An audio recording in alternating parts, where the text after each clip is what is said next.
the jungle of Kepler 442b. Commander Zix Thara of the Galactic Defense Corps had seen many worlds burn. As a veteran of 12 campaigns across the spiral arm, the tall, blue-skinned Altarian thought he had witnessed every form of warfare the galaxy could produce. His 4 arms moved with practiced efficiency as he checked his plasma rifle for the 3rd time that morning, the weapon humming softly in the humid air of Kepler 442b. The jungle planet was a nightmare. Ancient trees stretched toward twin suns, their canopy so thick that the forest floor existed in perpetual twilight.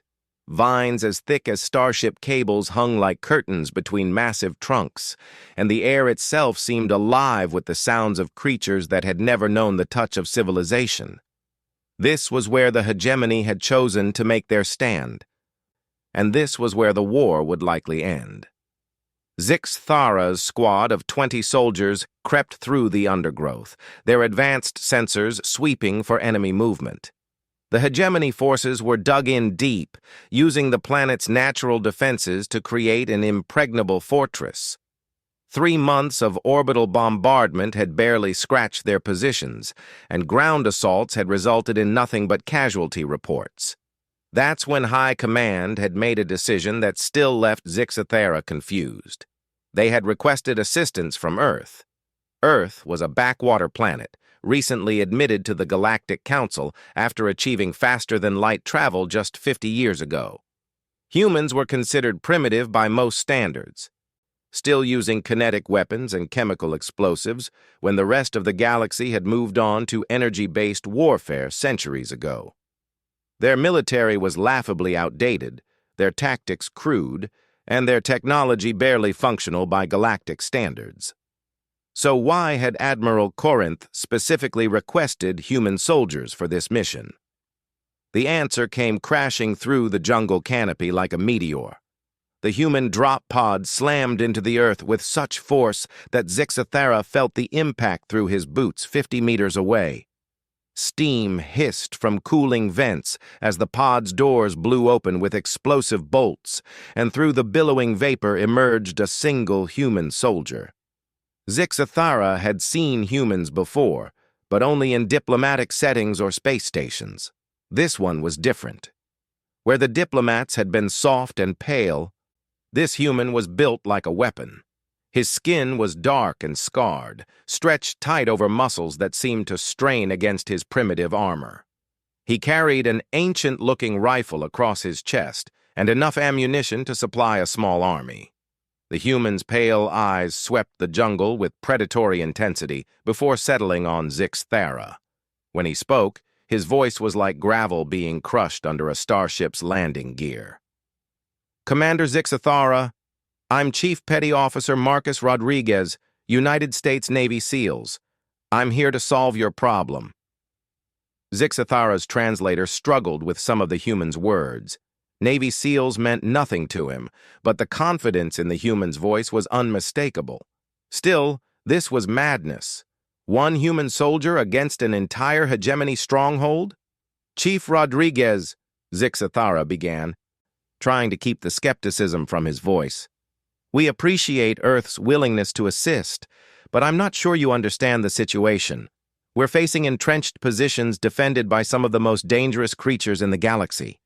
The hegemony has deployed Krillian shock troopers, atmospheric processors that make breathing difficult for most species, and worst of all, they've released hunting packs of shadow maws."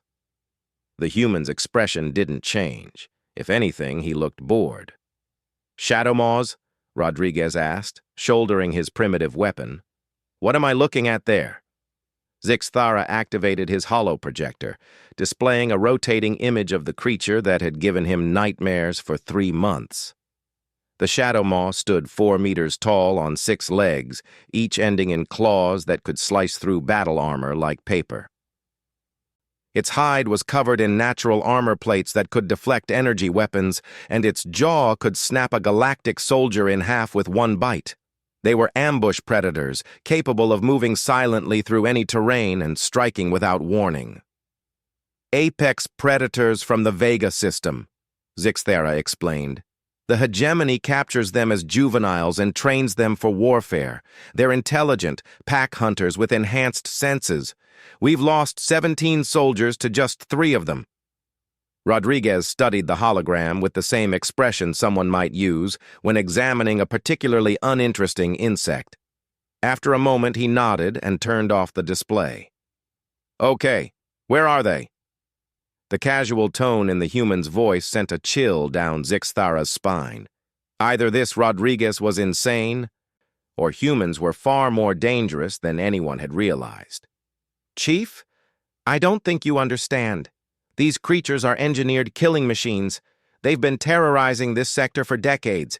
Even our best soldiers in full power armor struggle against a single shadow maw." Rodriguez adjusted something on his weapon and checked a device on his wrist. "Commander, where I come from, we call that Tuesday. Now, are you going to show me where these things are, or do I need to find them myself?" Against his better judgment, Zixthara found himself leading the human deeper into the jungle. His squad followed at a distance, weapons ready, but Zixthara could see the doubt in their eyes. This primitive human was going to get them all killed. The first sign of shadow maw activity came an hour into their patrol. Zixthara's sensors detected movement in the canopy above, but it was Rodriguez who stopped first, holding up one hand in a gesture that needed no translation. The human had gone completely still, his head tilted slightly as if listening to something only he could hear. For 30 seconds, the only sound was the distant call of alien birds and the rustle of leaves in the humid breeze. Then Rodriguez smiled, and Zixthara realized he had never seen anything more terrifying than a human predator who had found his prey. "3 of them," Rodriguez whispered, his voice barely audible even to Zixthara's enhanced hearing. "Big ones. They're trying to circle us, but they're being sloppy about it." Zixthara's sensors showed nothing. His squad's advanced technology detected no movement, no heat signatures, no electromagnetic activity that would indicate shadow maw presence. Yet somehow, this primitive human with his ancient equipment had spotted 3 creatures that had evaded detection for months. "How can you possibly—" Zixthara began, but Rodriguez cut him off with a gesture. The attack came from everywhere at once. The first shadow maw dropped from the canopy directly above Rodriguez, 6 legs spread wide and claws extended for a killing strike. The second burst from the undergrowth to Zixthara's left, moving with liquid grace despite its massive size. The third came from behind, using the distraction of its pack mates to position itself for a flanking attack.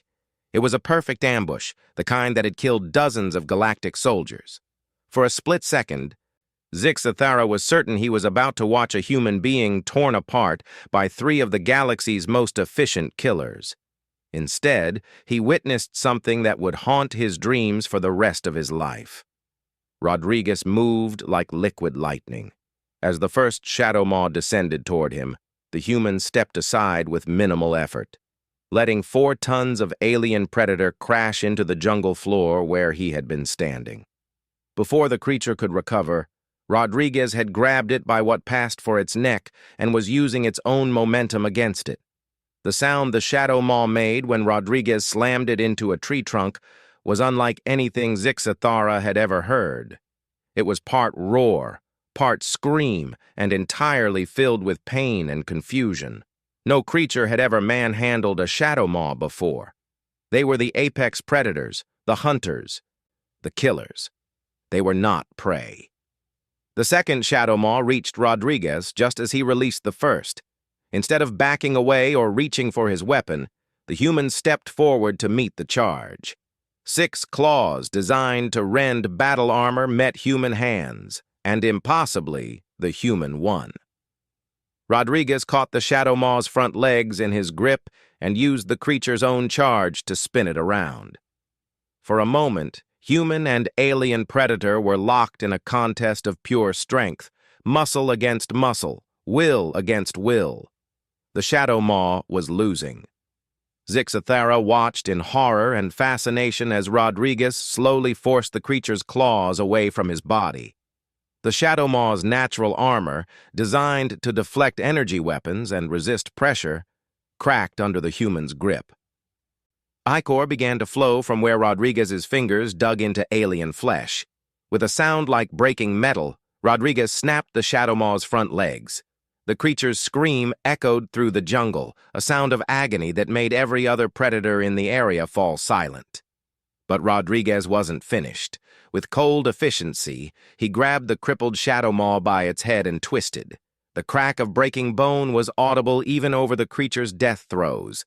The third Shadow Maw, seeing its packmates destroyed in a matter of seconds, did something that Shadow Maws had never done in recorded galactic history. It ran. Rodriguez watched the retreating predator for a moment, then calmly picked up his rifle and checked his equipment. When he turned back to Zixthara, there wasn't even sweat on his forehead. "So," the human said conversationally, as if he hadn't just killed two apex predators with his bare hands, "where did you say that hegemony stronghold was?" Zixthara stared at the human soldier, then at the broken bodies of creatures that had terrorized an entire sector of space.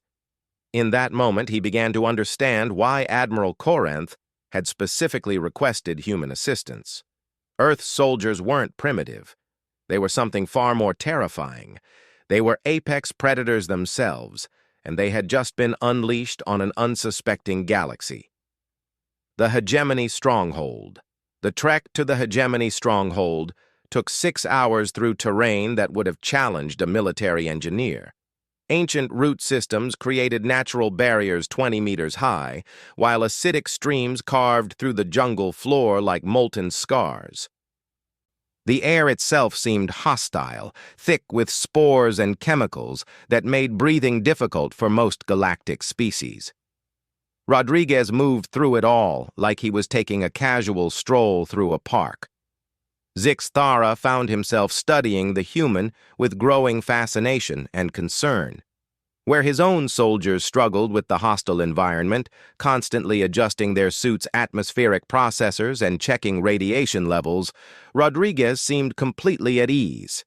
He navigated obstacles that required technical climbing equipment with simple parkour moves, crossed acidic streams by judging current and depth with nothing but his eyes, and identified edible plants that his suit's computer couldn't even classify. Most disturbing of all, Rodriguez had begun collecting souvenirs. "Chief," Zixthara said as they paused for a brief rest, "why are you taking samples of everything we encounter?" Rodriguez looked up from where he was carefully extracting venom from a plant that had nearly killed one of Zixthara's soldiers an hour earlier. The human's primitive knife, little more than sharpened metal, had somehow managed to pierce the plant's diamond-hard exterior. "Intel gathering," Rodriguez replied, sealing the venom in a small container. "Everything's a weapon if you know how to use it. This stuff could eat through their armor in about 30 seconds. Zixthara gestured at Rodriguez's ancient equipment. "But surely your weapons are sufficient. Why would you need improvised chemical agents?" Rodriguez's smile was predatory. "Commander, where I come from, we have a saying. If you're not cheating, you're not trying hard enough. The galaxy might fight wars with honor codes and established protocols. Humans fight wars to win. The humans' casual attitude toward what amounted to chemical warfare should have been disturbing. Instead, Zixthara found himself oddly reassured. For 3 months, his forces had followed every rule of engagement, every galactic convention on acceptable military conduct. They had achieved nothing but casualties. Maybe it was time to try something different. The first sign of the Hegemony stronghold appeared at sunset. Through the jungle canopy, artificial lights created a dome of illumination that made the natural twilight seem absolute by comparison. As they crept closer, Zixthara could make out the edge of a massive clearing where the Hegemony had simply vaporized everything within a 5-kilometer radius. "Impressive," Rodriguez murmured, studying the fortifications through primitive optical equipment that somehow provided better intelligence than Zixthara's advanced sensors. They've got overlapping fields of fire, energy barriers at multiple levels, and what looks like automated defense systems covering every approach. Zixthara activated his tactical display, showing Rodriguez the full scope of their challenge. The hegemony stronghold was built into a natural rock formation, creating a fortress that was part architecture and part geography. Energy shields protected the main structure, while secondary barriers created killing fields for anyone attempting an assault. Automated weapons platforms provided continuous coverage, and the clearing itself had been seeded with proximity mines that could detect and engage targets from over a kilometer away. Our last assault involved 2,000 soldiers and orbital support, Zixthara explained. We lost 800 troops and barely scratched their outer defenses. Rodriguez studied the display with the same expression he'd worn when examining the shadow maws. What kind of garrison are we looking at? Approximately 500 hegemony regulars plus support staff. They have atmospheric processors that make the air toxic to most galactic species, so anyone attacking needs full environmental protection. Their weapons are primarily energy-based, designed to overload shields and cook anything inside armor. What about their command structure? Zixthara highlighted a section of the fortress. General Vexcree, a hegemony war leader with 40 years of combat experience, he's personally responsible for the fall of 6 worlds and the deaths of over 2 million civilians. Taking him alive would be politically beneficial. Rodriguez nodded thoughtfully. And if we can't take him alive, then we make sure he can't hurt anyone else ever again. The human's smile could have frozen plasma. Commander, I think we're going to get along just fine.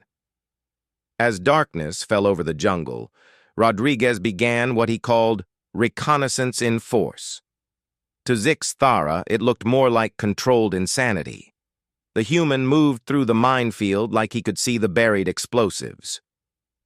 His route made no sense according to any tactical doctrine Zixthara knew, following a seemingly random path that somehow avoided every detection grid and proximity sensor.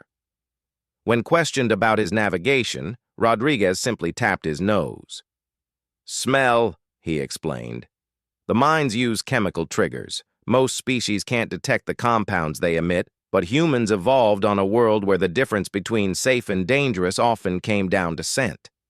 Zixthara ran a quick scan and found nothing. His equipment, designed to detect threats across dozens of spectrums, showed the area as completely clear. Yet somehow, this primitive human with his basic senses was navigating a field that had killed hundreds of his soldiers. The first hegemony patrol almost walked directly into them. 6 soldiers in full combat armor, moving with the confidence of troops who believed themselves safe behind layers of technological superiority. Their weapons could punch holes in starship hull plating, their armor could deflect anything short of orbital bombardment, and their sensors could track a target across continents. Rodriguez killed 3 of them before they knew they were under attack. The human moved through the patrol like death itself, using their own equipment against them. The first soldier died when Rodriguez used his knife to sever the power coupling to his armor, turning advanced environmental protection into a suffocating death trap. The second fell to his own sidearm, which Rodriguez somehow stripped from its holster and fired in a single fluid motion. The third soldier managed to raise his weapon before Rodriguez reached him. It didn't matter. Zixthara watched in horrified fascination as the human grabbed the barrel of an energy rifle capable of melting through battle tank armor and used it to drag its wielder into a headbutt that cracked the soldier's helmet. Before the stunned hegemony trooper could recover, Rodriguez had turned the weapon around and pulled the trigger. The remaining 3 soldiers managed to activate their distress signals before Rodriguez reached them, but their calls for help were cut short by methods that Zixthara preferred not to think about too closely. That was supposed to be silent reconnaissance, Zixthara pointed out as Rodriguez gathered weapons and ammunition from the dead patrol. It was silent, Rodriguez replied, checking the charge on a captured energy weapon. They didn't scream very much. The human's casual attitude toward what had essentially been an execution should have been disturbing. Instead, Zixathara found himself calculating the tactical implications. Rodriguez had just eliminated an entire patrol in under 30 seconds, using nothing but improvised weapons and what appeared to be pure predatory instinct. "How many more patrols before they realize something's wrong?" Rodriguez asked. "They'll expect contact within 2 hours. When this patrol doesn't report in, they'll send a search team." Rodriguez nodded and began applying some kind of paint to his face and hands. The substance seemed to absorb light, making him harder to see even with advanced optics. "Good. That gives us time to get into position." Position for what? The human's grin was absolutely savage. "Commander, you've been trying to break into this fortress for 3 months. I'm going to show you what happens when you don't try to break in." "I don't understand." Rodriguez shouldered his newly acquired energy rifle alongside his primitive kinetic weapon. "You've been thinking like civilized soldiers following rules and protocols. The hegemony expects that. They've built their defenses around the assumption that their enemies will attack like rational military forces." Zixathara felt a chill that had nothing to do with the jungle's cooling temperature. "And humans don't attack like rational military forces?" "Commander," Rodriguez said, beginning to move toward the fortress with predatory grace, "humans don't attack at all. We hunt." The next phase of Rodriguez's plan defied every tactical doctrine Zixathara had ever studied. Instead of probing for weaknesses in the fortress's defenses or attempting to disable key systems, the human began what could only be described as psychological warfare. The first sign that something had changed came when the fortress's external sensors began detecting movement in impossible locations. Guards reported shadows that moved independent of their sources, sounds that seemed to come from everywhere and nowhere, and equipment failures that followed no logical pattern. Rodriguez was systematically destroying the hegemony's sense of security without firing a shot. The human had somehow penetrated their outer perimeter and was moving through their detection grid like a ghost. Supply convoys reported brief glimpses of movement in their peripheral vision. Automated systems triggered on targets that weren't there when response teams arrived. Even the fortress's atmospheric processors began reporting contamination that their filters couldn't identify or eliminate. "He's using their own technology against them," Zixathara realized as he monitored hegemony communications from their concealed position. "Every time they upgrade their sensors, he finds a new way to exploit the changes." The breaking point came just before dawn. General Vexicree himself emerged from the fortress's command center, his massive form barely contained by powered armor that could withstand direct hits from orbital weapons. The hegemony war leader was everything Zixathara had expected. 3 meters of scarred chitin and barely contained violence, surrounded by an honor guard of elite soldiers whose reputation for brutality was legendary even by galactic standards. Rodriguez had been waiting for this moment. The human emerged from concealment less than 50 meters from the general's position, standing openly in the cleared zone that should have been covered by dozens of automated weapon systems.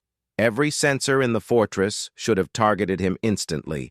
Every defensive measure should have reduced him to constituent atoms in milliseconds. Nothing happened. During his night of infiltration, Rodriguez had systematically disabled or subverted every automated defense in the fortress. The weapons were still there, the sensors still functioned, but they no longer recognized threats the way their programmers had intended. General Vexicree stared at the lone human standing in his supposedly impregnable fortress and began to laugh. The sound echoed across the clearing like breaking glass, full of predatory amusement and contempt. "One human," the general's voice boomed through external speakers.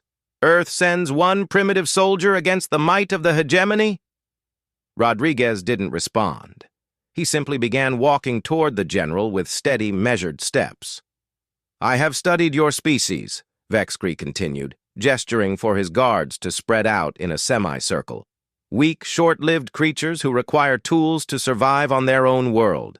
What can one human possibly do against trained warriors? Rodriguez stopped walking when he was 20 meters from the general. For the first time since Zixathara had met him, the human spoke loudly enough for everyone to hear. General Vexcree, I am Chief Petty Officer Marcus Rodriguez, United States Navy SEALs. You are responsible for the deaths of 2 million civilians.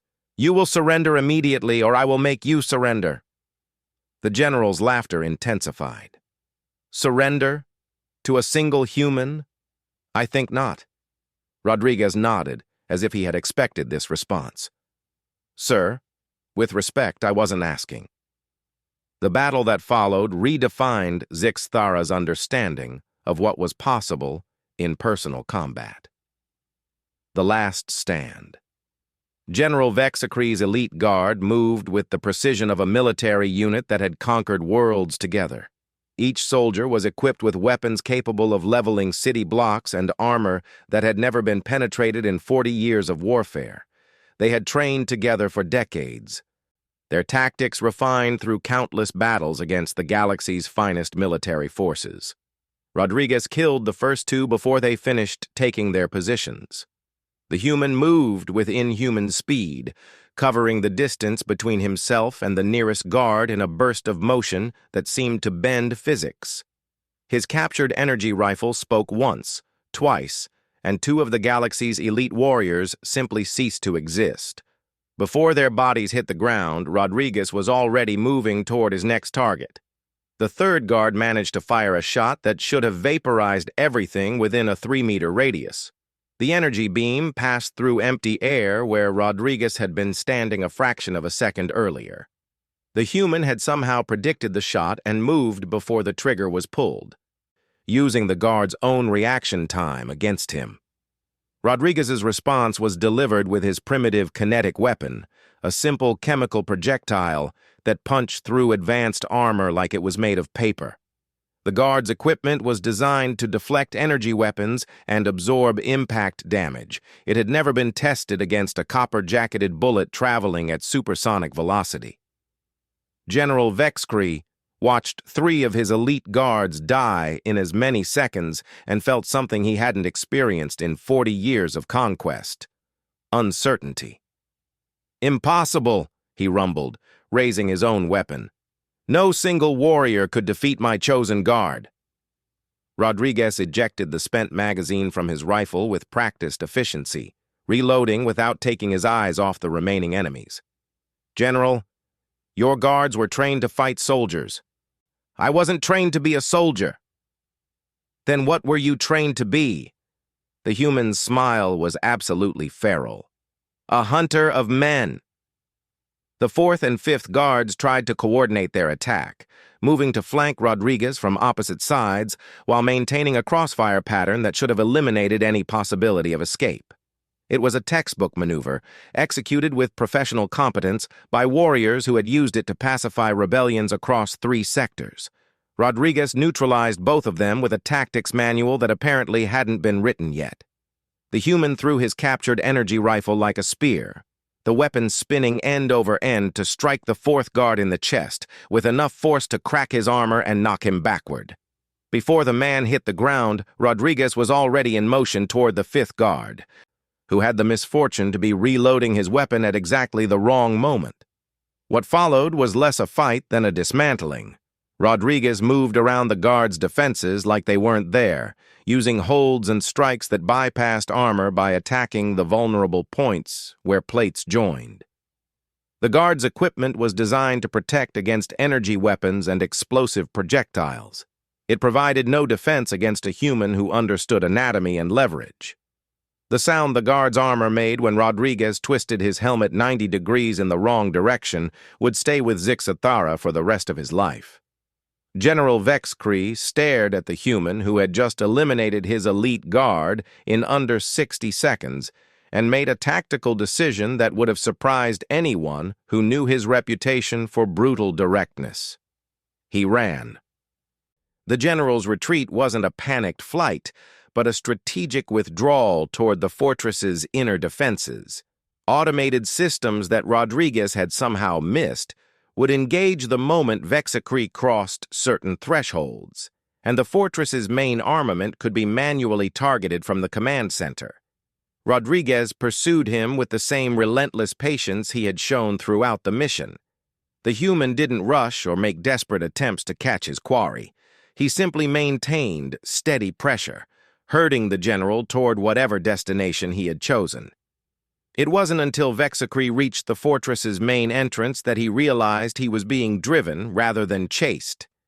The general spun around to find Rodriguez standing 30 meters away, no longer carrying any weapons at all. The human had discarded his captured energy rifle and had somehow lost his primitive kinetic weapon during the pursuit. He stood empty-handed in the fortress's killing field, surrounded by automated defenses that should have reduced him to atoms the moment he entered their range. "You have made a mistake, human," Vexacre snarled, raising his own weapon. "I am General Vexacre of the Hegemony Third Fleet. I have destroyed civilizations older than your species. I will not be defeated by one primitive soldier." Rodriguez nodded as if acknowledging a reasonable point. "General, you're probably right. One-on-one, with your armor and weapons, you'd probably win." Vexacre felt a moment of confusion. "Then why do you continue this futile attack?" The human's smile was absolutely terrifying. "Because this isn't one-on-one." The fortress's automated defenses came online with a sound like thunder, every weapon system in the compound targeting the general who had just entered their engagement zone. For a split second, Vexacre couldn't understand what was happening. The systems were his, programmed to defend him, configured to recognize his biosignature and protect him from threats. Then he remembered the equipment failures that had plagued the fortress throughout the night. The sensors that had malfunctioned, the targeting systems that had required recalibration, the security protocols that had needed emergency updates. Rodriguez hadn't disabled the automated defenses. He had reprogrammed them. The first energy beam took off Vexacre's left arm at the shoulder. The general's own weapons turned against him by an enemy who understood technology in ways that transcended formal education. The second shot destroyed his armor's power plant, turning advanced protection into a suffocating metal prison.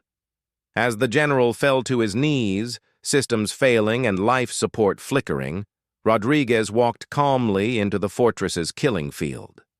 Every automated weapon tracked his movement but held their fire, recognizing him as an authorized user according to programming that had been subtly altered throughout the night.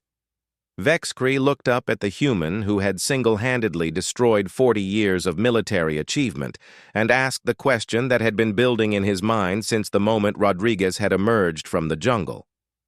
"What are you?" Rodriguez knelt beside the dying general, his expression almost compassionate. "I'm exactly what you said, General. I'm a primitive human from a backwater world. I use simple tools and crude tactics. I don't understand half the technology in this fortress." The general's breathing was becoming labored as his armor's life support failed.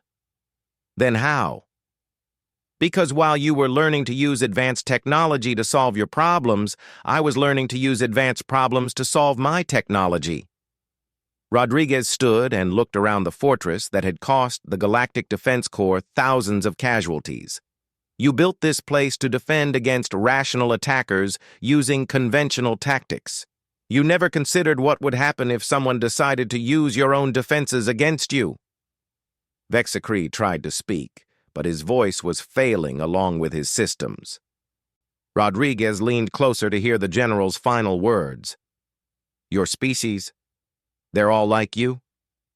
Rodriguez considered the question seriously. "No, General. Most humans are much nicer than I am." The fortress fell without another shot being fired. With their command structure eliminated and their automated defenses compromised, the remaining hegemony forces surrendered rather than face whatever monster had destroyed their supposedly impregnable position. Zixathara found Rodriguez in the fortress's command center, calmly reviewing intelligence files on remaining hegemony positions throughout the sector. The human looked up as the commander entered, his expression as casual as if he had just completed a routine training exercise. "Commander, the fortress is secure. I've downloaded their tactical databases and identified 17 other hegemony strongholds that can be neutralized using similar methods." Zixathara stared at the human who had just single-handedly ended a war that had dragged on for 3 years. "Chief Rodriguez, I need to ask you something, and I need you to answer honestly." "Of course. Is this normal for human soldiers? The things you've done today, the way you fought? Is this standard for your people's military?" Rodriguez shrugged. "I'm a Navy SEAL, Commander. We're trained for special operations behind enemy lines. Most human soldiers are line infantry or support personnel. They wouldn't handle this kind of mission the same way I did." "So you're elite? Special forces?" "Yeah, something like that." Rodriguez paused, then added, "Though I should mention that there are about 12,000 active SEALs in the U.S. Navy alone. And that's just one branch of service from one country on Earth." Zixathara felt something cold settle in his stomach. 12,000? Soldiers like you? "Well, some of them are better than me, the older guys especially. More experience." Rodriguez returned his attention to the intelligence files. "Why do you ask?" The commander thought about everything he had witnessed in the past 24 hours. A single human had infiltrated an impregnable fortress, eliminated elite guards with his bare hands, and turned advanced technology against itself using nothing but primitive cunning and what appeared to be pure predatory instinct. And there were 12,000 more just like him, with some being even more dangerous. Zixathara activated his emergency communication system and began composing a priority message to High Command. The galaxy needed to know what Earth's military was truly capable of, and more importantly, they needed to ensure that these terrifying primitives remained allies rather than enemies. As he worked, Rodriguez's voice drifted from across the command center. "Commander, I've been thinking about those other hegemony strongholds. If you want, I could probably have them cleared out by the end of the week." Zixathara stopped typing and turned to stare at the human who was casually discussing the elimination of 17 fortified positions that had resisted galactic forces for months. "Chief, how would you accomplish that?" Rodriguez's grin was absolutely predatory. "Well, I've been reading their tactical manuals, and I think they have some serious vulnerabilities in their defensive doctrine. See, they're still thinking like civilized soldiers following rules of engagement. But here's the thing about rules, Commander." "What's that?" "They only work if everyone agrees to follow them." In that moment, Zixathara understood why Admiral Corinth had specifically requested human assistance. Earth's soldiers weren't just primitive fighters with crude weapons. They were something far more dangerous, apex predators who had learned to use civilization as a hunting tool.